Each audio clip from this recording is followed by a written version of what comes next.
Hello friends, good morning. नमस्कार, मैं अर्चना आप सभी का स्वागत करती हूँ आपके अपने YouTube channel learn with V पर। चलिए देखते हैं 8 मार्च एमपीटेट का पेपर किस तरीके का आया है, इसका एनालिसिस करते हैं, किस तरीके के प्रश्न पूछे गए हैं आज की इस वीडियो में हम देखेंगे। तो शुरू करते हैं क्वेश्चन को। एग्जाम से पहले आप वीडियो ज़रूर देखिएगा क्योंकि क्वेश्चन रिपीटेड होते हैं। ठीक है, चलिए फर्स्ट क्वेश्चन आप सभी के सामने है। राष्ट्रीय पाठ्यचर्या की रूपरेखा 2005 के अनुसार अधिगम अपने स्वभाव में है कैसा, सक्रिय है और सामाजिक है। संख्या के कितने भेद हैं? संख्या के 5 भेद हैं। स्कर्वी रोग किस विटामिन की कमी के कारण होता है? विटामिन सी की कमी के कारण स्कर्वी रोग होता है। फोबोस व डिमोस किसके उपग्रह हैं? फोबोस व डिमोस मंगल ग्रह के उपग्रह हैं।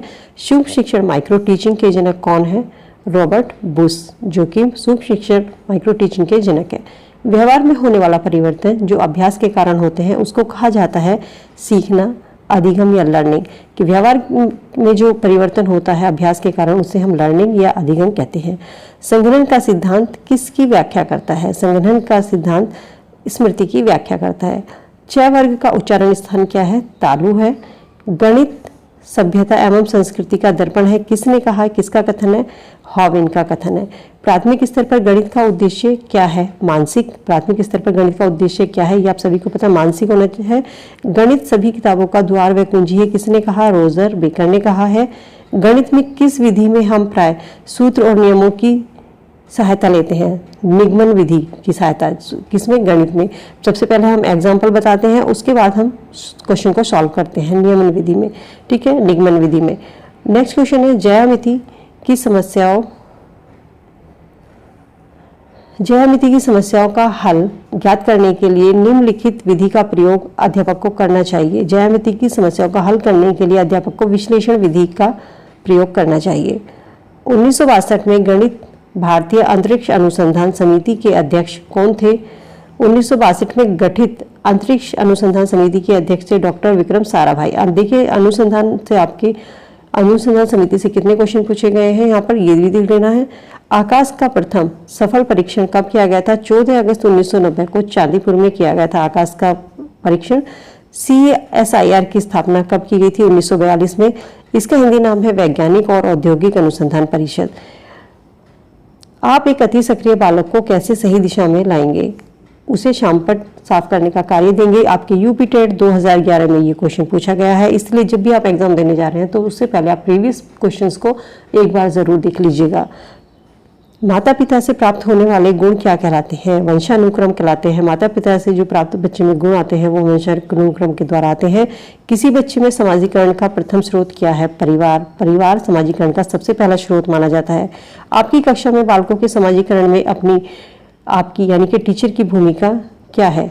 तो बच्चों का बौद्धिक विकास करने में जो टीचर्स की जो भूमिका होती है बालकों के सामाजिकरण में उनका बौद्धिक विकास करने में होती है। शिक्षा के उद्देश्य का मूल स्रोत क्या है? मानव अनुभव। नेक्स्ट क्वेश्चन है वह कौन सी प्रक्रिया है जिसमें बालक समाज में सक्रिय सदस्य के रूप में आवश्यक कौशल करेगा? समाजीकरण।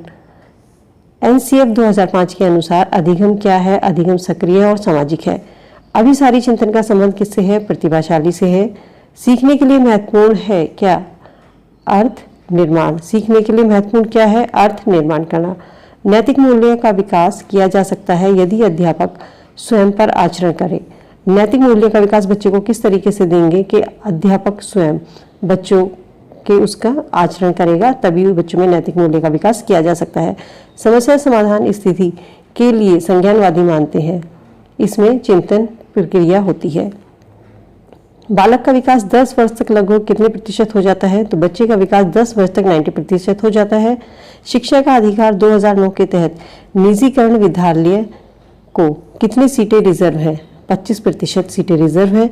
बच्चों में लैंगिक विकास की 4 विशिष्ट अवस्थाओं की पहचान की गई है, किसके द्वारा? पियाजे के द्वारा। लैंगिक 4 अवस्थाएं में इसने बच्चे के विकास को बांटा है। 0 से 2, 2 से 7, 7 से 11 और 11 से प्लस औपचारिक शिक्षा। ठीक है,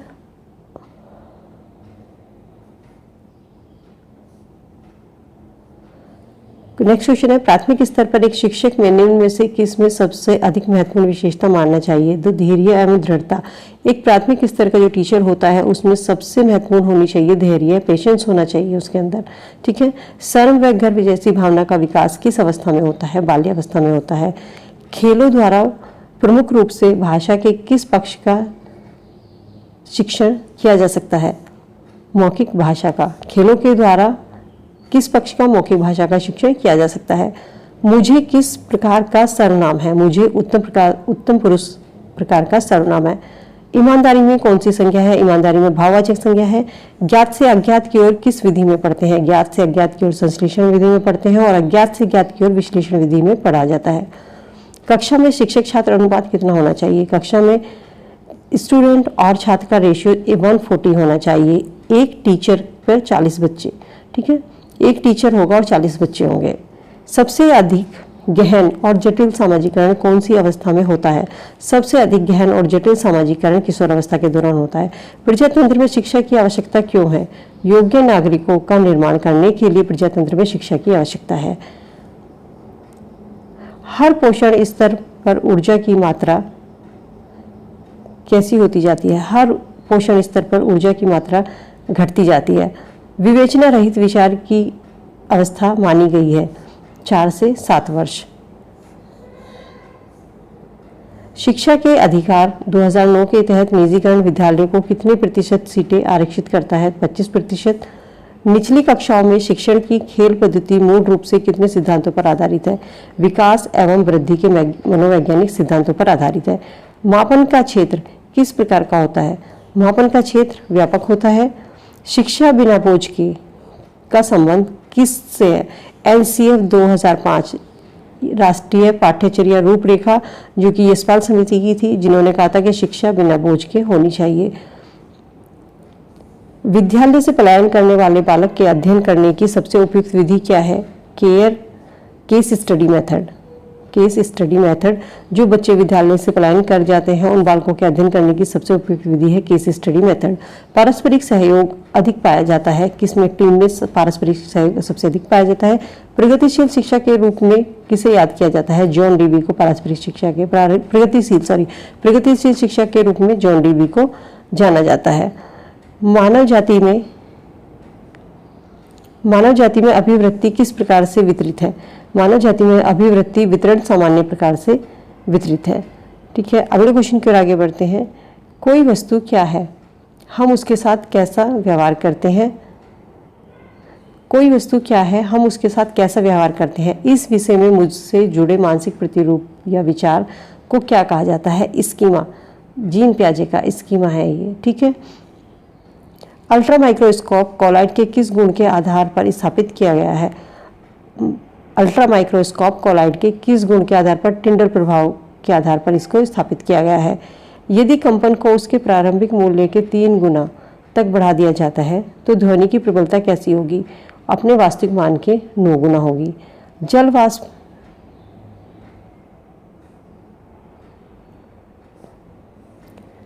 वाष्प के द्रव में रूपांतरण की प्रक्रिया क्या कहलाती है? जल वाष्प के द्रव में रूपांतरण की प्रक्रिया संघनन कहलाती है। निम्न में से क्या एक जीन प्रोटीन नहीं है? तो दाल एक जीन प्रोटीन नहीं है।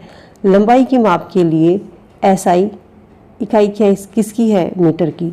ठीक है, लंबाई की माप जो SI इकाई मापते हैं वो मीटर को नापते हैं, मीटर में नापते हैं इसको। परिवर्तन में ऊर्जा का प्राथमिक स्रोत क्या है? सूर्य का प्रकाश प्राथमिक स्रोत है। ठीक है, एकल परिवार से तात्पर्य क्या है? जिसमें बच्चे हों और उसके माता पिता हों। एकल परिवार में उनके बच्चे और उसके माता पिता होते हैं। अगर बच्चों की शादी हो जाएगी तो वो क्या हो जाएंगे? यहाँ पर आपकी ये जॉइंट फैमिली हो जाएगी इसमें। ठीक है, जिसमें आपके ताऊ चाचा चाची सब रहते हैं वो जॉइंट फैमिली होगी, और जिसमें बच्चे और बच्चे उनके माता पिता होंगे तो वो आपकी एकल परिवार के अंतर्गत आते हैं। रक्त की जाँच में किसकी उपस्थिति से मलेरिया की पहचान होती है? लाल रक्त कोशिकाओं में मच्छर के अंडे मिलते हैं जिससे मलेरिया की पहचान होती है। जिम कॉर्बेट का पुराना नाम क्या है? हेली नेशनल पार्क, जो कि कहाँ पर है? उत्तराखंड में है। भारत का पहला नेशनल पार्क। अगर आपसे क्वेश्चन पूछ लिया जाए कि भारत का पहला नेशनल पार्क कौन सा है तो हेली नेशनल पार्क है या जिम कॉर्बेट पार्क है, उत्तराखंड में है। संविधान के किस भाग में मूल अधिकार है? भाग 3 में मूल अधिकारों का वर्णन किया गया है। भारतीय संघ में 28वां राज्य कौन सा बना है? झारखंड 28वां राज्य बना है। मनुस्मृति किससे संबंधित है? मनुस्मृति समाज व्यवस्था से संबंधित है। स्कीमा सिद्धांत के जनक कौन है? पियाजे है। ये क्वेश्चन आपके कई बार रिपीट हुआ है, मोस्ट इंपोर्टेंट क्वेश्चन है। पियाजे को आपको बहुत ही अच्छे तरीके से एग्जाम में रट के जाना है। अधिगम की प्रक्रिया कब पूर्ण होती है? जब व्यवहार में स्थायी परिवर्तन हो जाता है। सॉरी। अंधों की लिपि के जनक कौन है? लुई ब्रेल है। जन्म के समय बालक व बालिका की लंबाई कितनी होती है? तो बालक की लंबाई होती है 20 इंच और बालिका की लंबाई होती है 19.5। किशोर अवस्था में कितने दांत होते हैं? किशोर अवस्था में 4 दांत होते हैं। सो फ्रेंड, यहाँ पर हमारा एमपी टेट का एनालिसिस पूरा होता है। आपका 8 मार्च का पेपर किस तरीके का आया है? एग्जाम से पहले क्वेश्चन को ज़रूर देखिएगा, वीडियो को पूरा देखना है और आपके क्वेश्चन एग्जाम में रिपीट होते हैं, ठीक है। और एग्जाम में आप 3 बातों का ज़रूर ध्यान रखने का। जब भी आप पेपर सॉल्व करें तो पेपर को 3 पार्ट में सॉल्व करना है। फर्स्ट क्वेश्चन आपको स्टेप में वो करने हैं जो आपको आते हैं, सेकंड स्टेप में आपको वो क्वेश्चन करने हैं जिनमें आपको थोड़ा डाउट है और आपको कम आते हैं, और थर्ड स्टेप में जो क्वेश्चन आपको नहीं आते हैं वो क्वेश्चन आपको करने हैं। होप सो वीडियो कैसी लगी इसका फीडबैक कमेंट सेक्शन में कमेंट करके ज़रूर दीजिएगा। और अगर आप सभी शिक्षक भर्ती की तैयारी कर रहे हैं, चैनल को सब्सक्राइब ज़रूर कर लीजिएगा, बेल आइकन प्रेस कर लीजिएगा, जिससे शिक्षक भर्ती से रिलेटेड वीडियो जो भी मैं यहाँ पर अपलोड करती हूँ वो आपको समय से मिल सके और वीडियो आप प्लेलिस्ट में से देख सकते हैं। Thank you so much.